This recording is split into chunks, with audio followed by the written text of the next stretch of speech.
करते आपल्या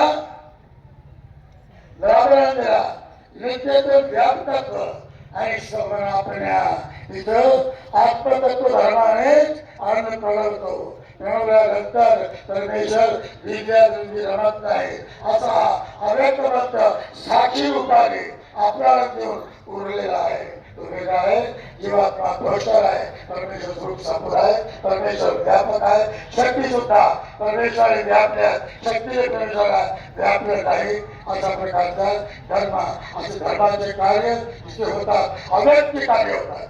जीवात्माला या त्रिगुणात्मक मालिन्य याच्या ठिकाणी हा आर्थिकत्व भाव आहे, जीवाच्या ठिकाणी आर्थिकत्व भाव आहे. त्या जन्मापर्यंत उजळे मृत्यूपर्यंत मिळे, हा चैतन्यापर्यंत उजळे मृत्यूपर्यंत मिळे, हा जीवाचा आर्थिकत्व भाव आहे. या वेगळ्या जीवाचा भाव नाही आहे, जेवढं जीव आहे. आणि परमेश्वराने साक्षात परम ऐश्वर्य परमेश्वराचा उद्धरिता स्वभाव, त्यामुळे